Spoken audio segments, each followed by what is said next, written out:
Hizbullah menyerang kendaraan milik tentara IDF di kawasan Galilea, Israel. Balas serangan pejuang Hizbullah menargetkan markas militer Israel. Serangan Hizbullah terekam kamera warga terjadi di wilayah Galilea, Israel. Asap tebal terlihat di kejauhan yang diduga telah menghantam kendaraan milik tentara IDF. וואו, תראו מה רואים מהיציאה במושב. Abaikan gencatan senjata, Perdana Menteri Israel Benyamin Netanyahu justru mengeluarkan perintah serangan besar-besaran ke Lebanon. Terbaru tentara Israel menghancurkan rumah di Lebanon yang diklaim tertanam peluncur roket milik Hizbullah.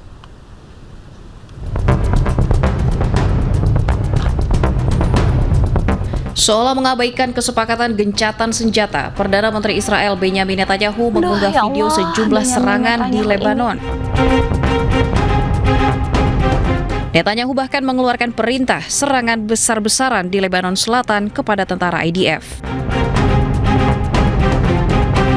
אנחנו משמידים להם את תשתיות הטרור, אנחנו הורגים להם עשרות רבות של מחבלים ועוד היד נטויה. אנחנו פועלים בתוך רצועת הביטחון, דרומית לליטנית, צפונית לליטנית, בבקה בצפון לבנון, ונתתי הנחיה לפני כמה שבועות על פרויקט מיוחד לחסל את איום הרחפנים. זה ייקח זמן, אבל גם את זה נפוצץ. Tentara IDF menyatakan telah menyerang dan menghancurkan peluncur roket Hizbullah yang tertanam di dalam sebuah bangunan sipil di Lebanon Selatan pada hari Rabu. Peluncur roket teridentifikasi oleh operasi militer di zona keamanan yang dikuasai oleh Israel.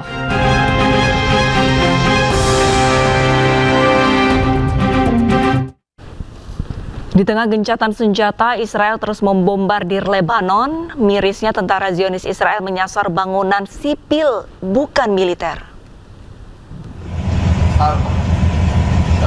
Serangan rudal Israel terus menghujani Lebanon, khususnya Lebanon Selatan. Kali ini, Israel menyasar sebuah restoran terkenal di Lebanon bernama Al-Sfina yang berada di kota Nakura. Serangan ke Lebanon terus dilakukan Israel di tengah gencatan senjata yang telah disepakati. Padahal, pada 24 April 2026, Presiden Amerika Serikat Donald Trump mengumumkan perpanjangan gencatan senjata selama 3 minggu.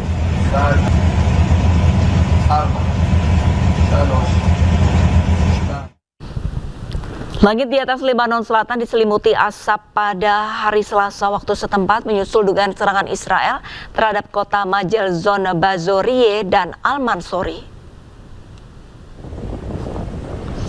Pemerintah Lebanon mengabarkan pesawat tempur Israel menyerang pinggiran kota Bazorie ke arah Wadi Jilo dan kota Al-Mansori. Media lokal juga melaporkan bahwa sebuah patroli mencapai lokasi yang terkena serangan di kota Machdal Zon di distrik Tire, di mana mereka menyelamatkan 3 personel pertahanan sipil yang terjebak di bawah reruntuhan. Sebelumnya pasukan pertahanan Israel mengumumkan bahwa pasukannya telah membongkar 2 terowongan bawah tanah Hizbullah di Kantara, Lebanon Selatan.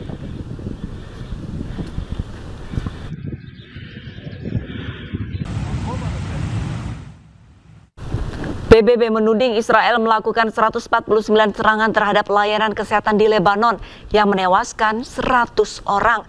Situasi di Lebanon dinilai PBB sangat rapuh karena serangan Israel menyasar fasilitas publik termasuk para medis.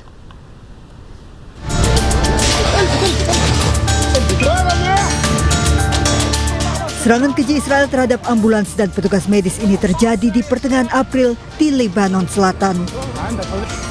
4 para medis yang tengah melakukan penyelamatan tewas di mana ledakan menghantam dekat ambulans. Serangan udara Israel Rabu siang juga menghantam bagian belakang rumah sakit pemerintah Tebnine di Lebanon Selatan. Sebelumnya pada 17 Maret, ambulans yang hendak melakukan penyelamatan juga diserang Israel, menewaskan sejumlah para medis. Menurut data Badan Kesehatan Dunia WHO, Israel melakukan 149 serangan terhadap layanan kesehatan di Lebanon sejak 2 Maret, menewaskan 100 orang dan melukai 233 orang. PBB memperingatkan bahwa situasi di Lebanon sangat rapuh, terutama ketidakamanan di Lebanon Selatan. 3 para medis tewas dalam 2 serangan udara Israel terakhir terhadap sebuah bangunan di daerah Tafri Rabu siang. The incident underscores the risks faced by civilians, including emergency and humanitarian workers. According to WHO, since the start of the conflict, the number of attacks on healthcare has climbed to 149, with 100 deaths and 233 injured. Attacks on civilians and civilian infrastructure and health workers are not only unacceptable, they are against international humanitarian law. Israel tidak hanya melanggar kesepakatan gencatan senjata, namun kebiadaban Israel juga menargetkan para medis, warga sipil, serta layanan kesehatan dan infrastruktur publik yang bisa menjadi krisis kemanusiaan seperti yang terjadi di Gaza, Palestina. Militer Israel mencegat dan menahan kapal bantuan kemanusiaan Global Sumut Flotilla GSF di perairan internasional. Kapal-kapal ini dihentikan paksa dengan todongan senjata serta komunikasi yang diputus.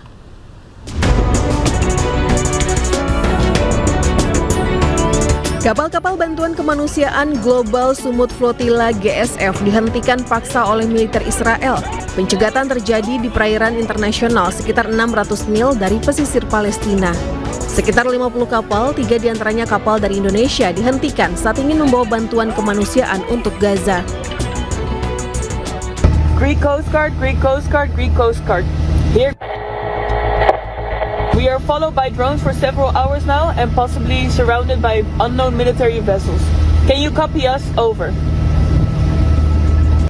Ini adalah bagian dari serangkaian misi kemanusiaan Global Sumut Flotilla untuk menebus blokade Israel. Sebelumnya insiden serupa juga pernah terjadi pada Oktober 2025 di mana sejumlah aktivis ditahan Israel.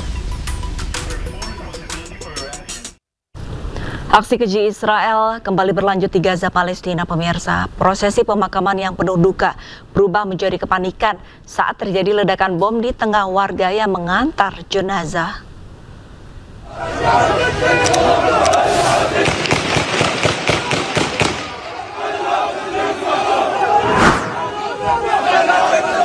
Sebuah momen pilu di Gaza berubah menjadi menegangkan ketika warga yang sedang mengantar jenazah menuju pemakaman dikejutkan ledakan bom yang dilakukan tentara Israel. Suasana duka seketika berubah menjadi kepanikan. Sementara beberapa warga yang merekam kejadian tersebut menangkap detik-detik peristiwa terjadi.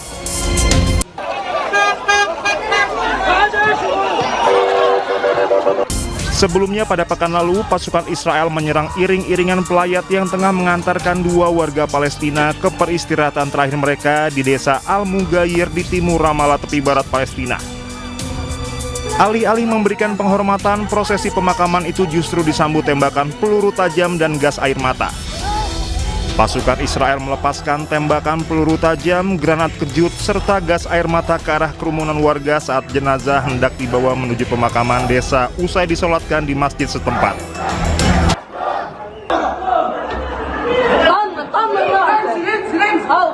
Kedua jenazah yang dimakamkan adalah Aus Hamdi Al-Nasan, seorang remaja putra 14 tahun, dan Jihad Marzuk Abu Naim, 32 tahun.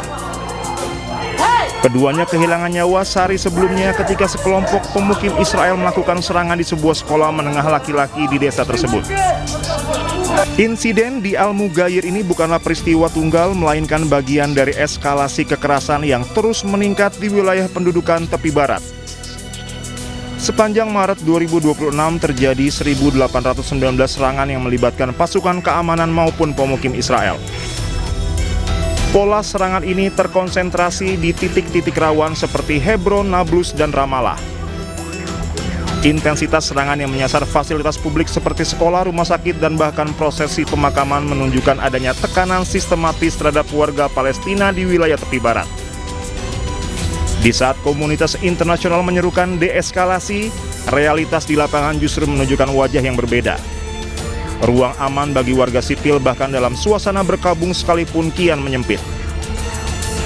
Bagi warga Al-Mughayir, hari Rabu itu semestinya menjadi momen perpisahan terakhir bagi Aus dan Jihad. Namun kepulan asap gas air mata dan dentuman granat kejut di pemakaman desa menjadi pengingat pahit bahwa di wilayah pendudukan, duka pun harus dibayar dengan risiko nyawa.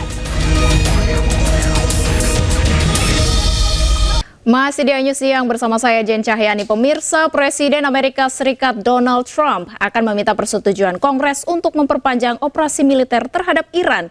Tenggat waktu 60 hari untuk melancarkan operasi militer ke Iran berakhir hari ini. Jika terlampaui, maka Amerika Serikat harus menarik pasukan militernya pulang.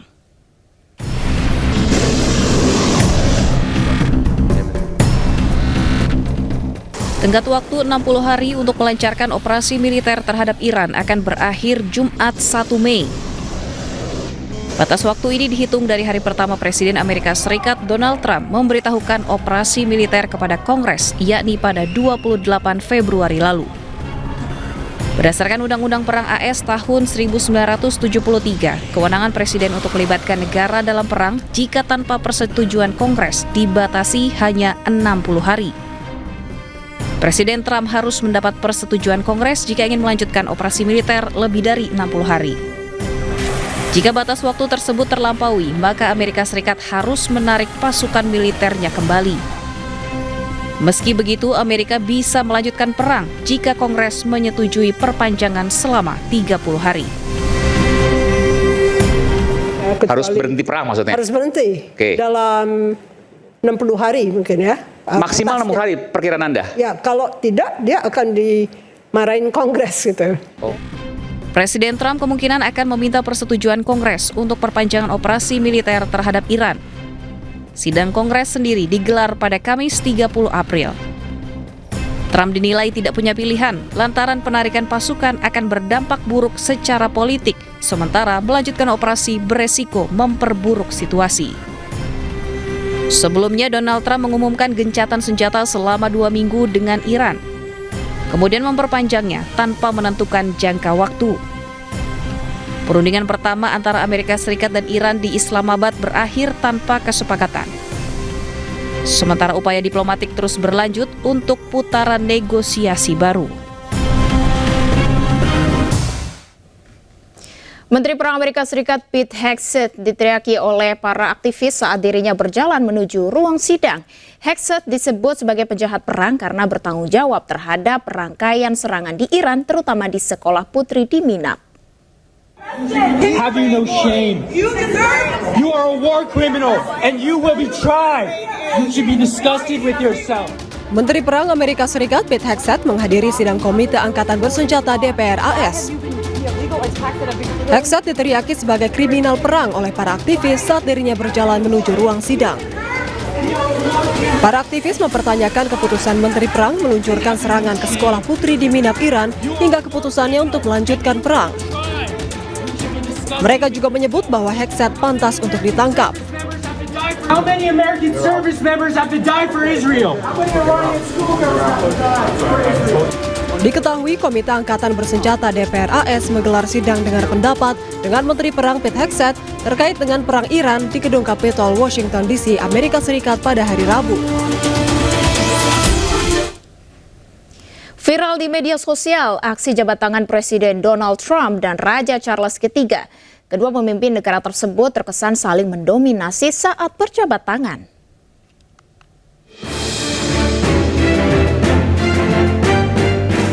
Pemirsa, ada yang menarik saat kunjungan Raja Charles III ke Gedung Putih. Saat dirinya tiba, kepala kerajaan Inggris tersebut disambut oleh Donald Trump dengan jabatan tangan khasnya. Gaya jabat tangan Donald Trump yang cukup agresif memang terkenal dengan sebutan power move. Dengan menarik tangan lawannya ke arahnya, jabat tangan ini merupakan bentuk dominasi. Namun kali ini, sepertinya Trump menemui lawan yang sepadan. Raja Charles terlihat menahan posisinya sehingga tidak tertarik ke arah Trump. Bahkan menarik kembali ke tangannya.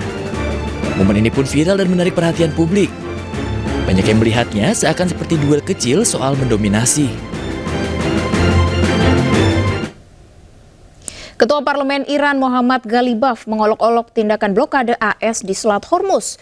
Ghalibaf menyebut tekanan dari Amerika Serikat tidak berpengaruh terhadap produksi minyak Iran.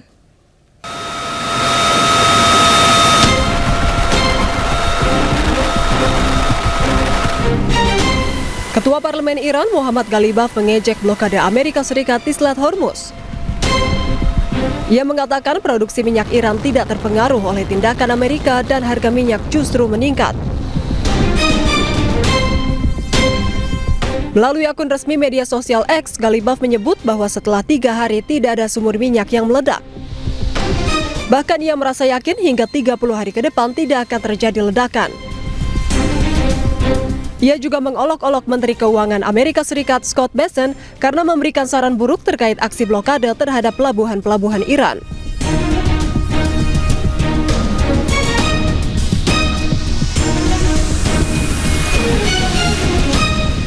Sebelumnya, 52 kapal Iran dilaporkan telah melintasi blokade yang diberlakukan Amerika Serikat di perairan Iran dalam kurun waktu 72 jam. Dilansir dari media Timur Tengah, Middle East Monitor, berdasarkan data pelacakan satelit, kapal-kapal tersebut termasuk 31 kapal tanker minyak dan 21 kapal kargo. Diketahui Korps Garda Revolusi Islam mengumumkan pada 2 Maret bahwa Selat Hormuz telah ditutup untuk lalu lintas maritim. Hal tersebut menyusul pecahnya perang antara Amerika Serikat, Israel, dan Iran pada tanggal 28 Februari lalu.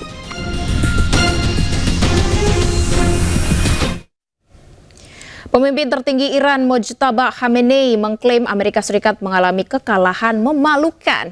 Khamenei juga mengatakan babak baru di Selat Hormuz akan segera dimulai.